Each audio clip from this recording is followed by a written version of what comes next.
Chinatown in San Francisco stands as the birthplace of Asian America and is one of the longest-standing ethnic communities in the United States. It is certainly the oldest Chinatown in the country out of the dozens scattered throughout nearly 30 states.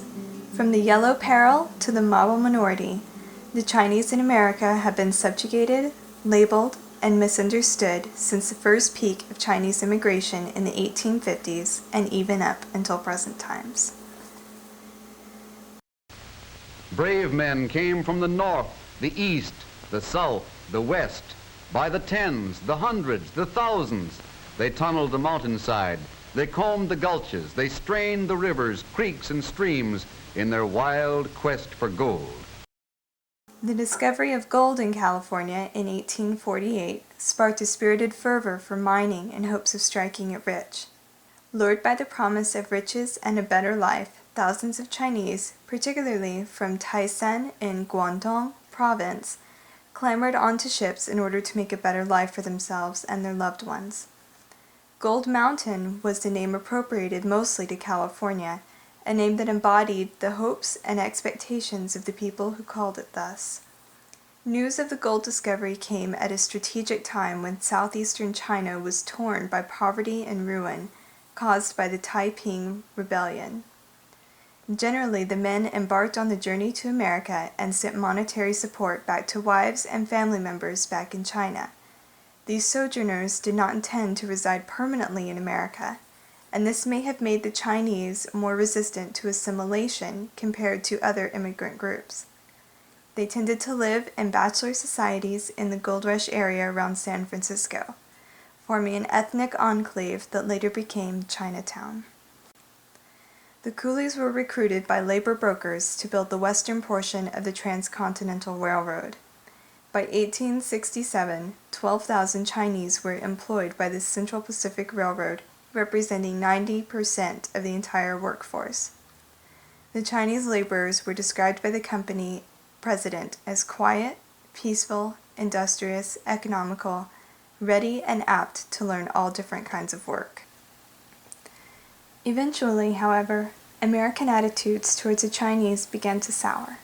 The hostility towards the Chinese was largely due to the willingness of the Chinese to work for far less money under far worse conditions than the white laborers and their unwillingness to assimilate properly.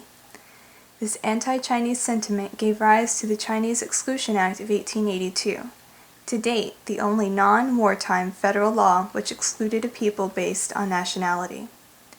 It was repealed by the Magnuson Act in 1943 when the Allied forces between the U.S. and China in World War II made such a ban rather untenable. The law forbade naturalization by any Chinese already in the United States and bars the immigration of any Chinese not given a special work permit identifying him as a merchant, student, or diplomat. Not only this, but it also prohibited the immigration of the wives and children of Chinese laborers living in the United States. The act exacerbated the unbalanced sex ratio even further in the already male-dominated communities. To illustrate, in 1860, the sex ratio of males to females was already 19:1. In 1890, the ratio widened to 27:1. In order to sustain their population after the Chinese Exclusion Act, there was an immeasurable amount of illegal immigration. The Chinese had created an intricate system of immigration fraud known as paper sons. Thousands of men, and far fewer women, purchased documents that enabled them to begin new lives under false identities, with reconstructed citizenship status, marital status, names, and personal pasts. The identity papers were established by American citizens of Chinese descent who would travel back to China and return claiming a marriage and the birth of several sons and sometimes daughters. Years later, young Chinese individuals would appear claiming to be the children of these citizens. The immigrant would need to memorize the information on his false papers in order to pass the interrogation at the American port of entry.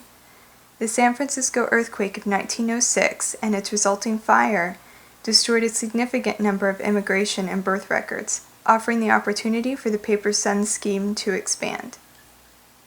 As more immigrants claimed citizenship, an immigration station on Angel Island in San Francisco Bay was established in 1910 and remained effective until 1940.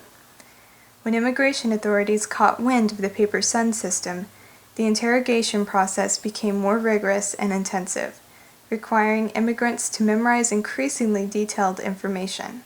They would need to remain vigilant in order to avoid contradictions or mistakes in their testimony, or risk being denied entry and deported.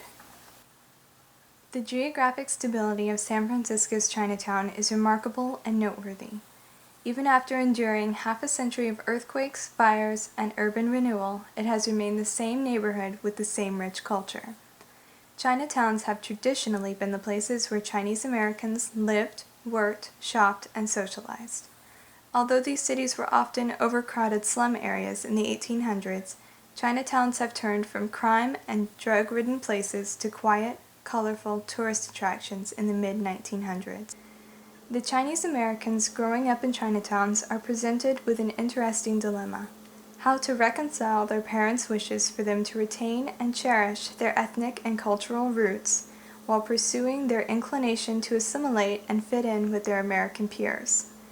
These kids seem constantly at ends, particularly struggling with the binary black and white race relations in the U.S.